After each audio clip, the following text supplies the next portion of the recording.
Welcome to video 37 in our van build series. Unbelievable, 37 videos. It is interesting looking back at our rendered van plans from 2 years ago. What came to fruition and what didn't. Early on, we knew that we wanted cabinets above the sink.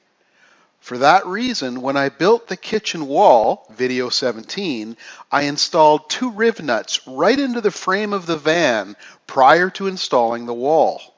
Here are the upper cabinets rendered in video 6, which was our planning update video. At that time, I was considering the idea of buying off-the-shelf cupboards. Well, here we are 2 years later, and I'm now ready to install a cabinet. Like everything else in this van, I won't be buying it, I'm going to build it. And this is going to be an awesome project.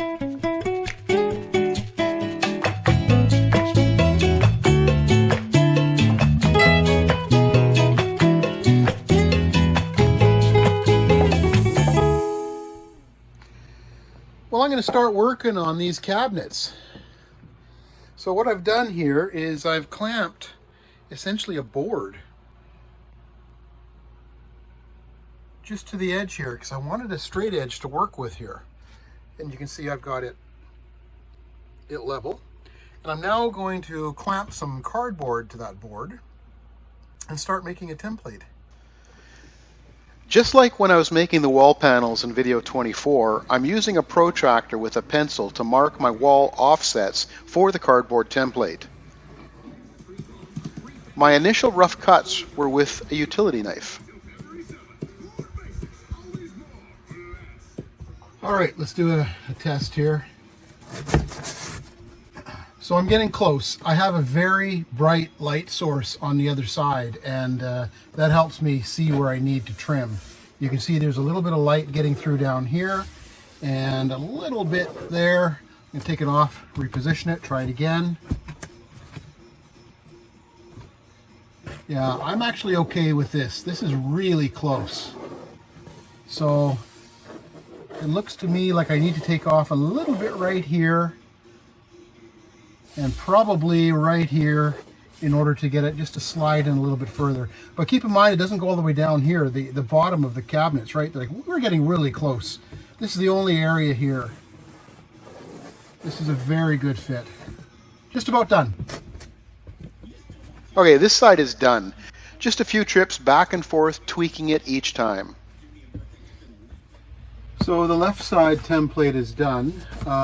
Let's take a look to see if it's close to the right. Obviously we'd have to fill in this part. Swing around, take a look. And that has to come out like that. Nothing is square in a van.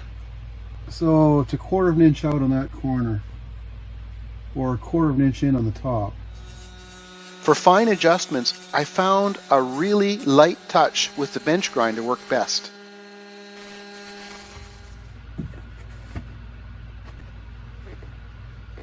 Okay, that is good. Where's the level? With it perfectly following the contours of the ceiling and the wall, I now need to tweak the face to ensure it's 100% vertical. Okay, that's out by 1/16 of an inch. Okay. Whoa! That's looking pretty cabinetry-ish. 1/2 inch Baltic birch rough cuts completed with the skill saw. Final cuts completed on the table saw.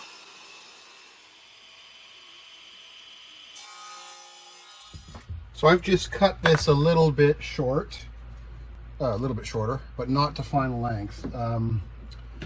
It's going to be going essentially, well, it'll be mounted right there. But I've cut it just short enough to fit in here. I will drill and mount this. Then later, I'm going to figure out exactly where this goes.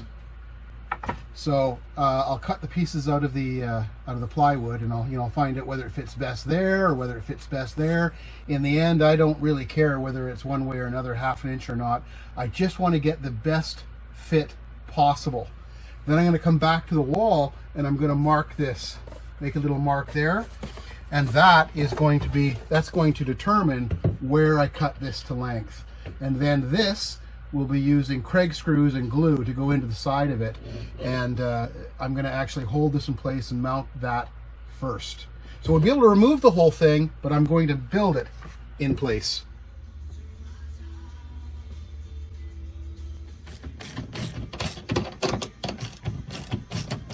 I used a utility knife prior to the jigsaw to prevent splintering.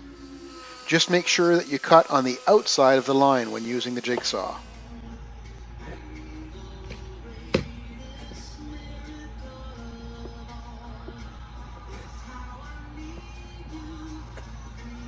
Thinking. Interesting. Big mistake. I shouldn't be trying to make this level because the van is currently sitting nose low. I need to make it perpendicular to this line, which I know is parallel to the ceiling. Whew, that would have been a big mistake. So, let's get a square. All right, let's just draw a line there. 46, 47. Okay, there's my mark. Right there. I'm going to cut off this board right here.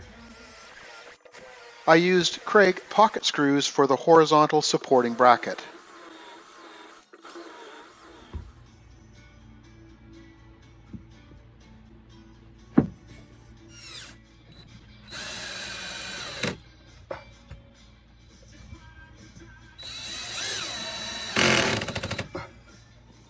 I used a car jack and a scrap piece of wood to hold the cabinet tight against the ceiling while the glue dries. The cabinet will be bolted to the roof as well, but that's yet to come.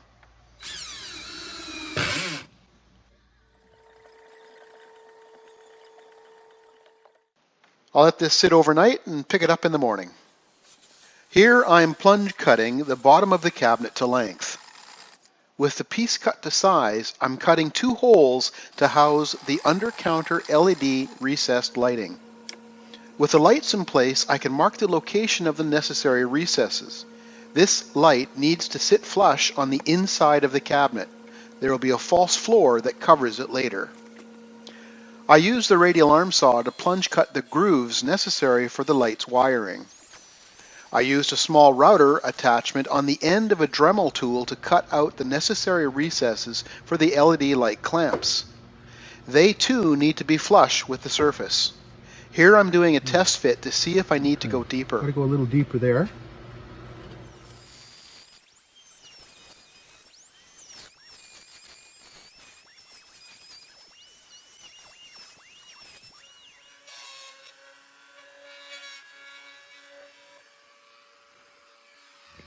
With the LED light in place, I'm placing a scrap piece of 3/16 plywood on top, which may end up being the future cabinet interior bottom. It'll work out perfect.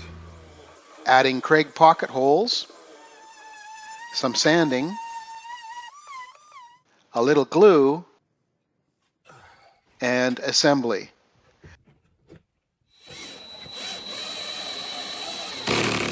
I sized the cabinet to house these 2 plastic bins.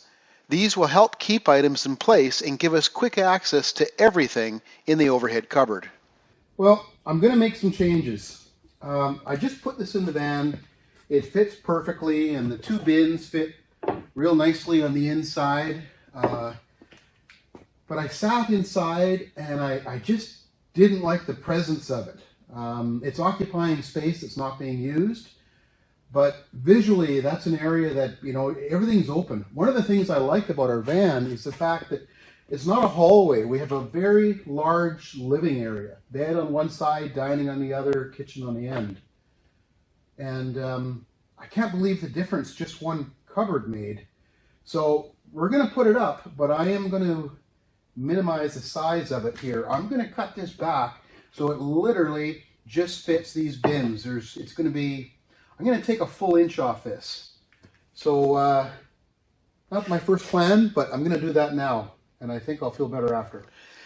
Because this cut is an afterthought or unplanned, and I'm using the table saw, I scribed the cut in advance of the cut to significantly reduce the tear out. I then ran a test piece that I had scribed and adjusted the fence until it cut just outside of the scribe. With the measurement set, I remove the first screw on each end of the cabinet because I'm reducing the cabinet depth by about 1 1/8 inches. Then I cut the cupboard. Oh, look at that. Oh, that's beautiful. Okay, that totally worked. I did manage to damage just one outside edge.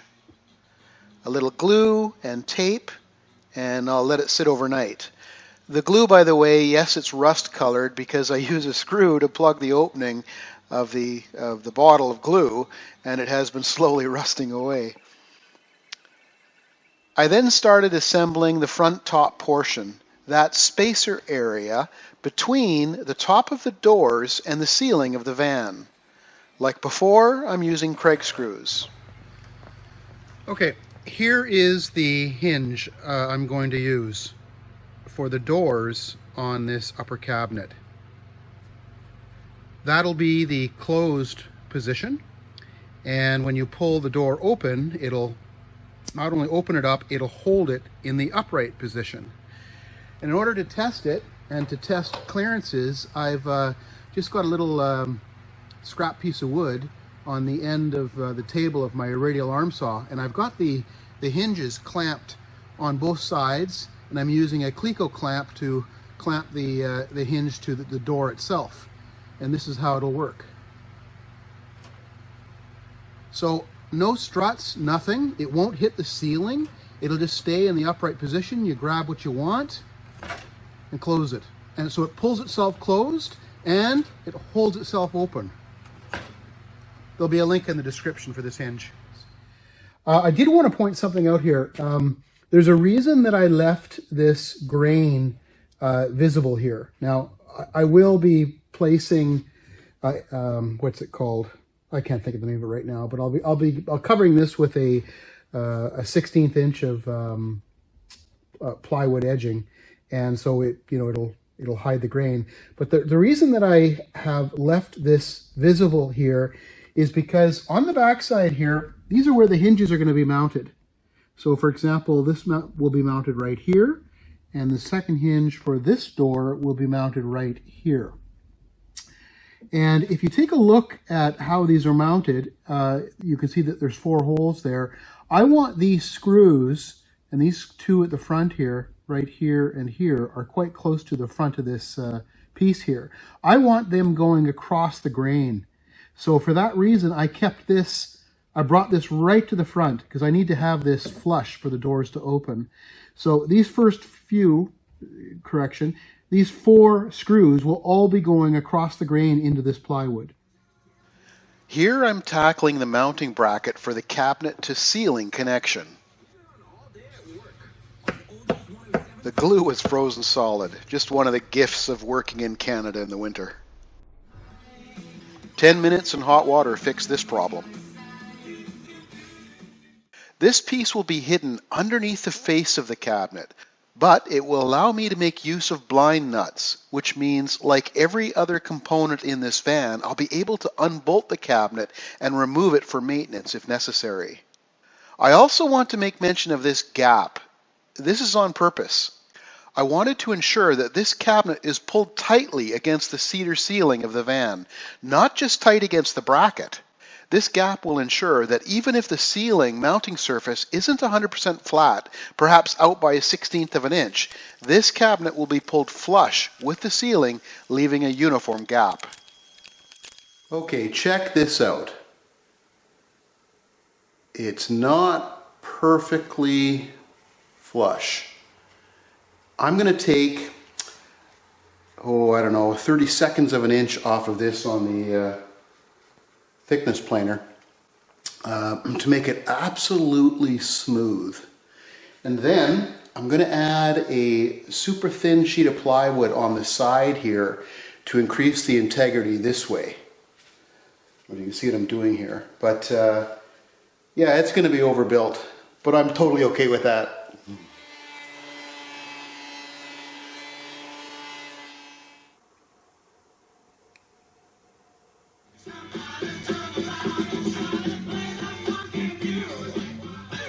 Glad to hear it. Pretty simple game we got here. You're just guessing. With the glue drying, I'm using my Dremel to make some grooves in the back of the plywood to ensure the electrical wires for the lights are not pinched. Okay, we're getting close to mounting this piece. I've just gently set it on the inside. I want to draw attention to this location. And on the back side here, okay, so here's where the hinge is going. I've marked the locations. Here's the other hinge for that door. And then over on this side, one here and one there. And if you just roll across here, you can see that the bolts are away from those hinges, so we're not going to have any issues with respect to separation of the hardware.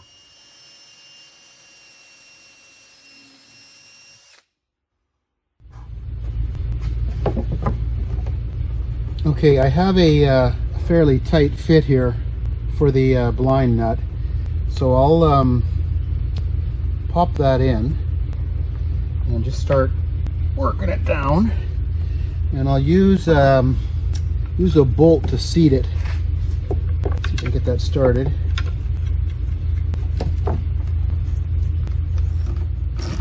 There it goes. So this should come a little bit clearer now. Earlier I was talking about this gap and the importance of it. Well, this is the piece that is going to be adhered to the ceiling, and I'll be using PL construction adhesive all the way along here, as well as perhaps 3 or 4 screws to hold it until the PL construction adhesive becomes hard. Once this is put in place and we end up putting the cabinet up, I'll be threading these 2 bolts into the blind nuts here. And as we tighten this up, it'll close this gap. Now, the idea is not to have it tight against this. I'm more interested in having this tight against the ceiling. And by leaving this gap, it allows me to tighten until this is a really uniform gap against the ceiling. So now I have to mark where the mounting bracket will be adhered to the ceiling. The best way for me to do that is to have the cabinet up and in place. All right, I can't see a bloody thing here. Then I'll trace the location of the bracket. Maybe I should get a piece of wood or something and jam that in there. Wouldn't be a bad idea. Go get a piece of wood.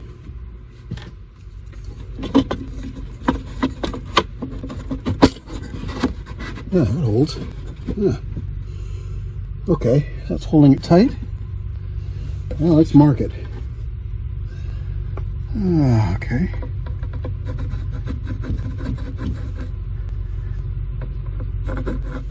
I got to bring the camera over and see if I can actually see where that mark is. Let's take a look here. Is there a mark there? Can you see anything? Get a light up in there. I think there's a mark there. Yeah. Okay, let's do the other side. Okay, I've marked the other side, but like this side, I can't see it. So I'm going to use the camera to see if I can see the pencil mark. Oh yeah, we're good. Just hold that steady for a second, make sure this is up tight. Okay, we're ready to put this up. So I have lots of gooey PL construction adhesive on the bracket. Oh boy. Let's see if I can put it up without making a mess.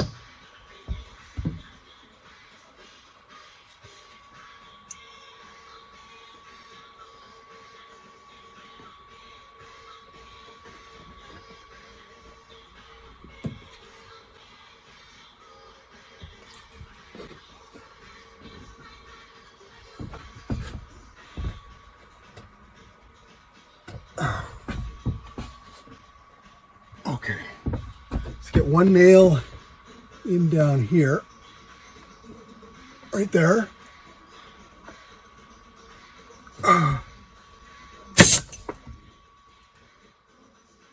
Looks pretty close. See on the other end here. Right there. The brads are just to hold it steady while I drive the screws home.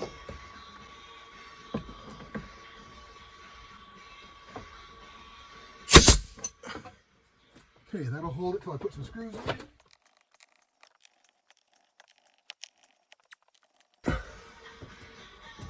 Wow, I think that's on.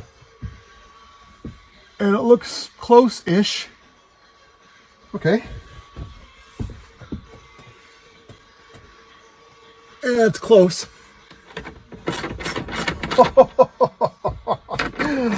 This is so cool.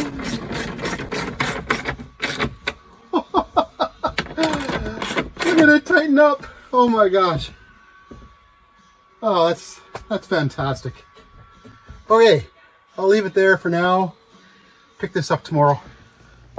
Well, it's the next day, and I'm starting to install the birch edge banding.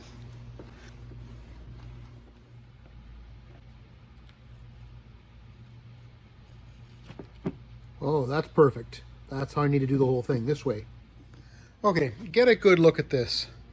This is a pretty good looking piece of chunk of wood. It looks like a solid piece of birch, but of course it's made of the much stronger birch plywood. That's going to look fantastic. Like everything else, it'll be held in place with carpentry glue and Craig screws.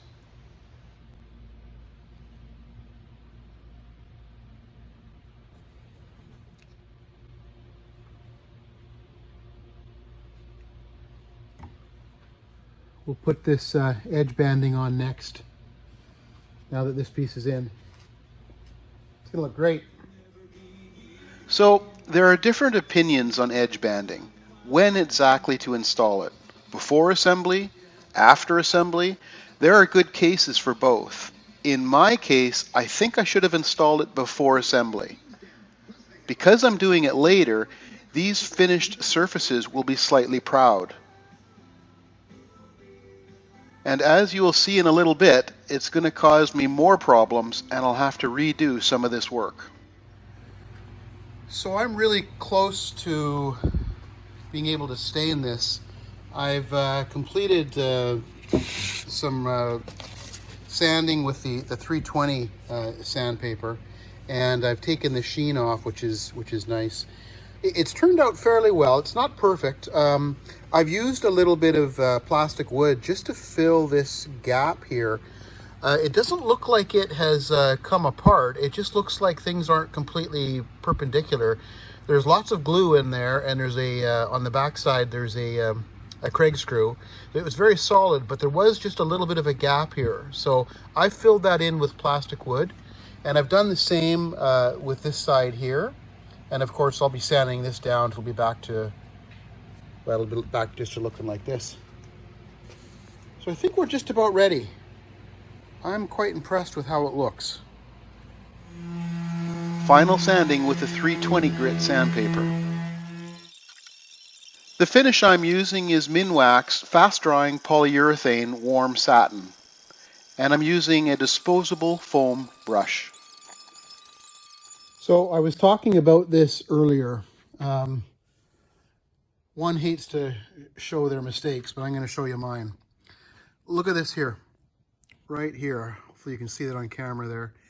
If you look really carefully, you can see the plywood grain. I got to get the lighting just right there. You can see the plywood grain underneath the edge tape, the edge banding. So what's happened here is because this area was proud, and you can see it's higher than this, I didn't want it higher than this. So this was a mistake on my part.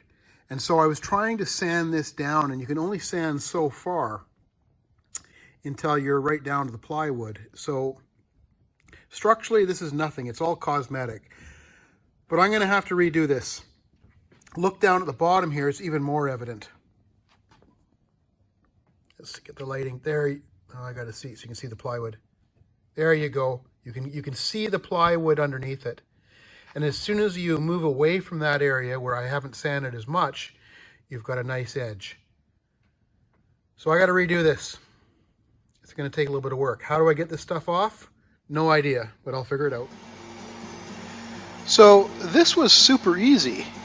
I used a heat gun to heat up the adhesive, and it peeled right off. Super easy. You do need to wear gloves.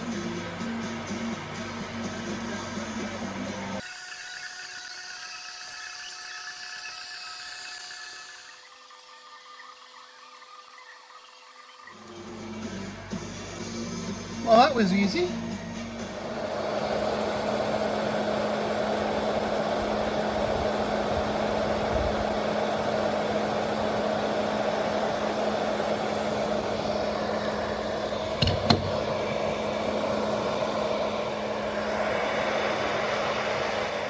Although the edge tape is off, the glue remained. This needed to be scraped off. The heat gun and a putty knife cleaned it up very nicely. I don't know what adhesive is placed on this edge banding, but it is strong. To me, it looks an awful lot like PL construction adhesive. Well, here we go again.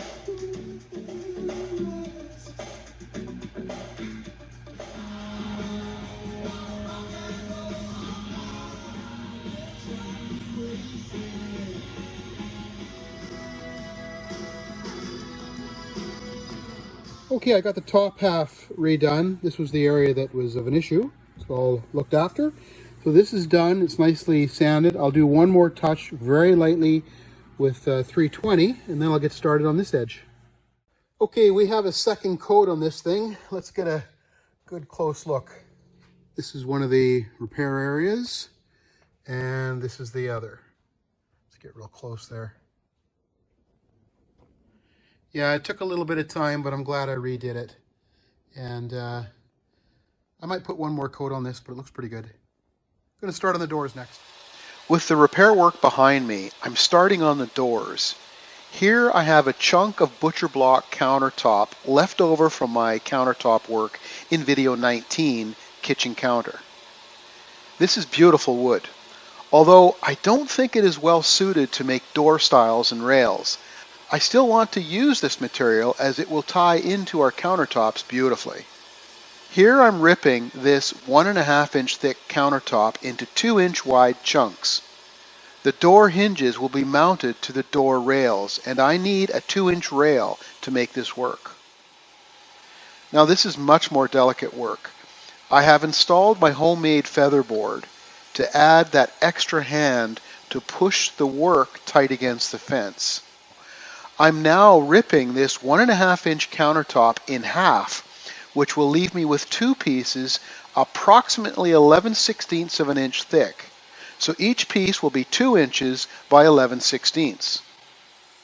This is a better view showing the ripping process with the featherboard doing its job. With the pieces cut, I then ran them through the thickness planer to remove any saw marks. So take a look at this. These are the stiles and rails I've been cutting for the overhead doors. I started with material that was left over. It's the butcher block material that I used when I made the kitchen cupboard. And I cut it into 2 inch strips, and then you just saw me a moment ago cut it right down the middle into approximately 3/4 of an inch. Now because of the saw blade, it's less than that. It's 11/16 each one of these.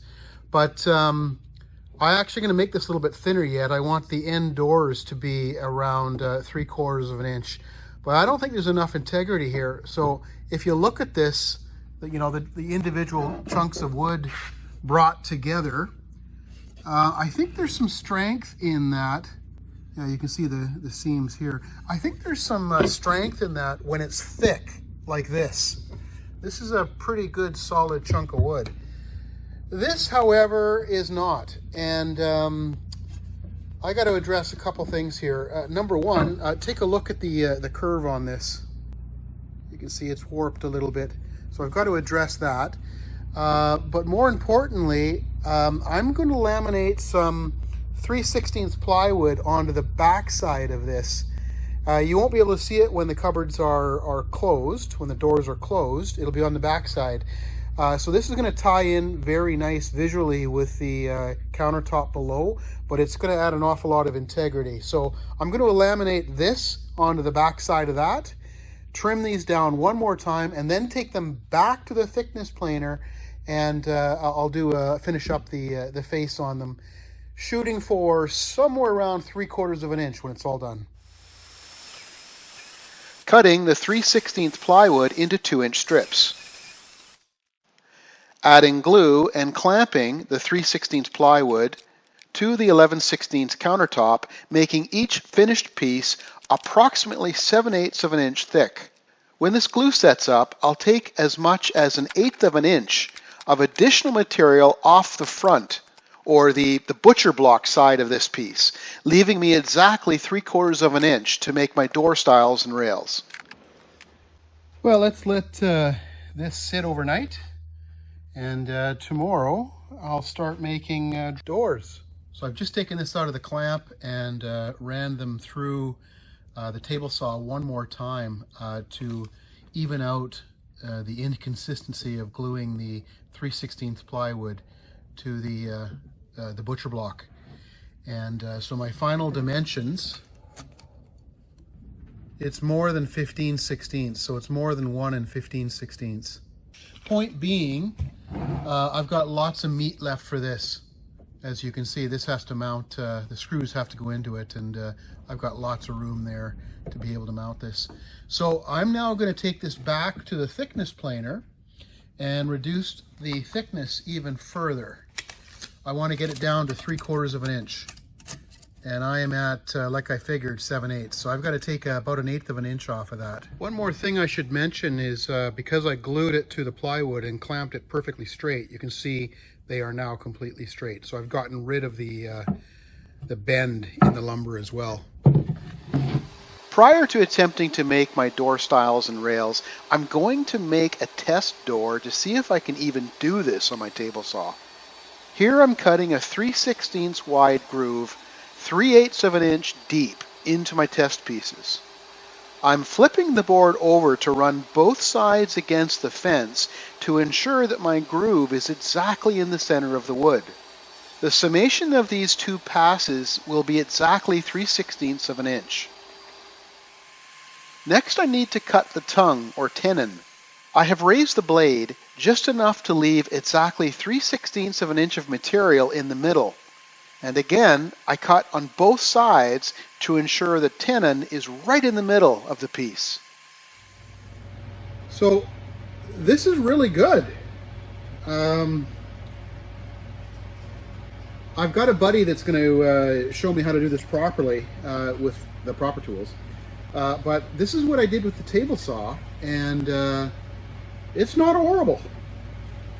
I could turn this into a door. So pretty cool. So here's a close-up of one of the joints, and you can see it's not perfect. I have, well, this groove in the center here was done with 2 saw blade passes.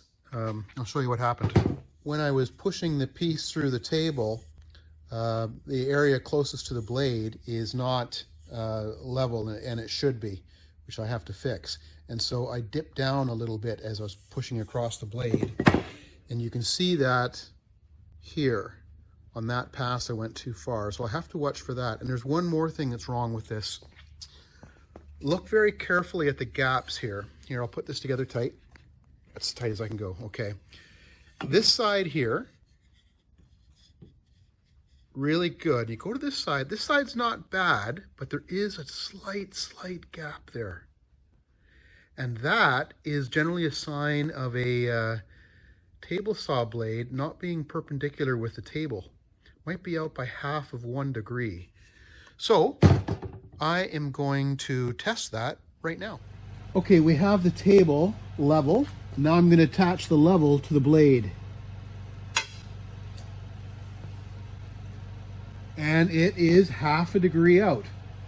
So the level itself is right against the stop, so I have to adjust the stop to allow this to go further over. So I have been using this blade 1/2 degree out since the table saw was new. Okay, I've adjusted it.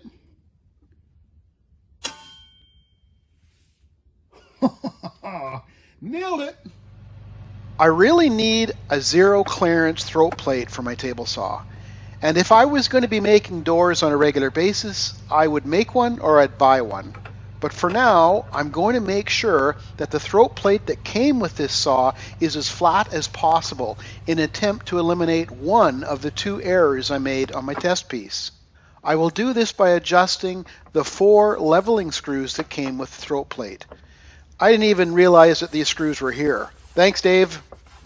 I think we got it. Okay, this thing's calibrated. Let's go make some doors. Once again, I'm installing my homemade featherboard. Then I push a piece through to get a feel for the friction and pressure created. And once I'm happy with the pressure, I tape the featherboard down in place so it doesn't move during the cut. So one last cut on a test piece to make sure I have everything dialed in, and then on to the real pieces. Not perfect, but you can see the two cuts are pretty much the same height, or very, very close, which is good. We fixed that. And I have a little bit of material to remove in the center now. So I have the outside dimensions perfect, very tight, 1/4 of an inch. I'll now just adjust the fence a little bit, take the center part out, and I'm done with the grooves. Here I'm adding the tongue or tenon, 3/8 of an inch deep and 1/4 inch wide. Here's a close-up of one of the tenons right off the saw. No sandpaper, no chisel cleanup, just right off the saw. It looks pretty good. This turned out really well. Not perfect, but really good.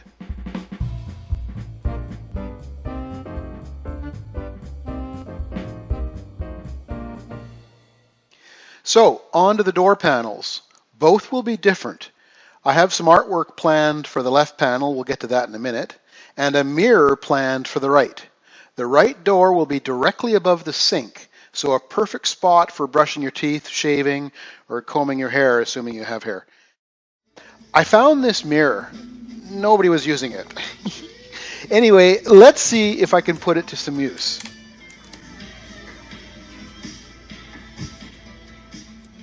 Ever cut a mirror before? Me neither. How hard can it be? I picked up this glass cutter from Home Hardware. It was under 10 bucks. I then watched a few videos on what not to do. So like now I'm an expert.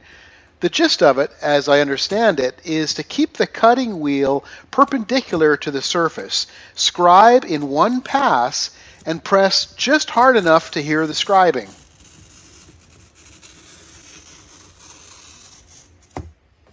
For separation, place a 3/4 inch piece of stock under the mirror, and with gloves and goggles on, snap it off. One more cut to bring this piece to final size. Same as before.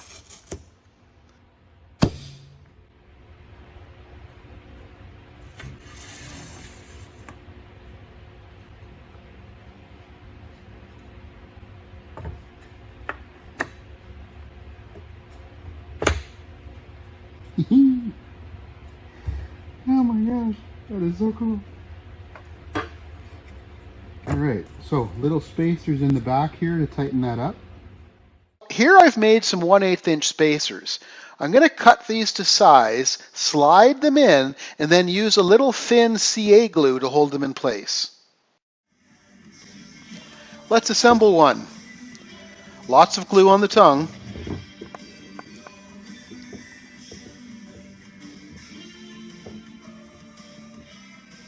With one end assembled, we will slide in the glass.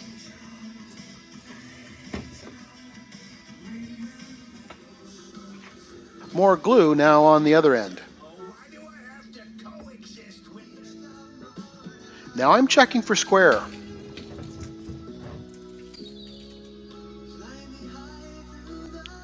With the parts assembled, I'm clamping it up until the glue dries. With the clamps on, once again, we're checking for square.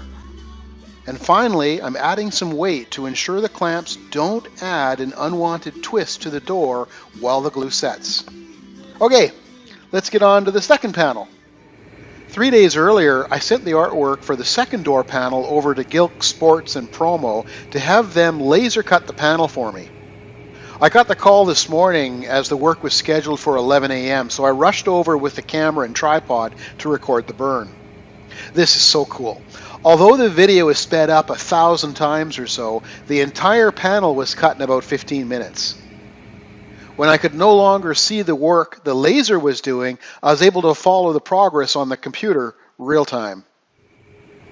The last thing the laser did was cut the door panel out of the stock. This is so cool. Over the years, Gilks has done some great work for us. Quality work, completed quickly, reasonably priced by friendly, professional people. Thinking I'm ahead of the game, and I've got this project just about wrapped up, I returned to the shop only to find mistake number 2. And this is a big one. Yep, I assembled one of the rails backwards. Good side on the back side. Unbelievable. Worse than that, the glass is installed and the glue is dry. Can this even be fixed? Well, I was talking with a buddy and he says it can. Rather than tackling it immediately, I wanted to sleep on it. And not being convinced that I could disassemble this piece without breaking it, I glued up a scrap piece with the intent of trying to disassemble it after the glue dries. Well, a day later, during this test, I wanted to make it as realistic as possible. So I even installed a small piece of glass into the groove to see if I could disassemble this wood without breaking the glass. With a whole lot of heat and very gentle tapping, the piece came apart. Oh, coming. It is coming.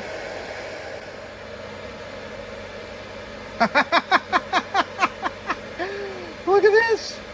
With the confidence that this mistake can be fixed, I cautiously move forward with the door.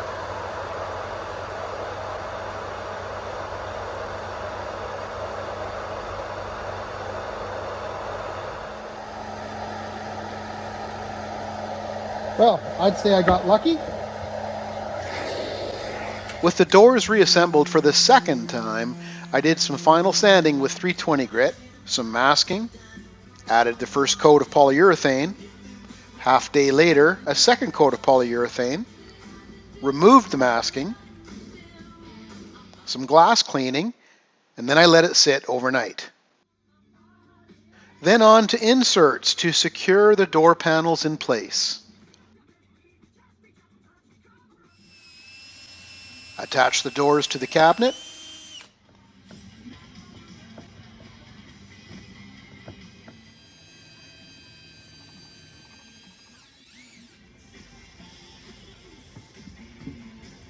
With one door attached, I wanted to test the strength of the hinges' holding power.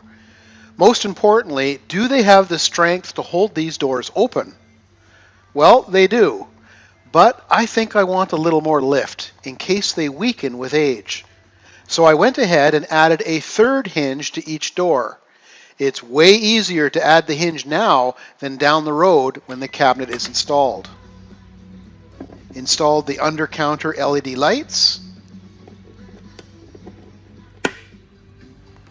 I just used masking tape to hold the wires in the groove. This will be covered up with a placemat material and never be seen. With the cabinet installed, I wanted to add some Loctite to the 2 bolts going into the ceiling. These are somewhat important, and I don't want them to loosen with time and vibration. Connected the lights. Here I am cutting the placemat material to line the bottom of the cabinet. This worked perfectly. I love simple solutions that aren't over-engineered. Added a couple door stops.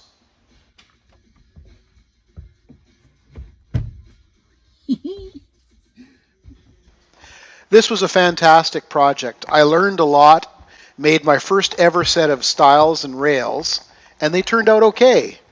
This will add additional storage in a super convenient location.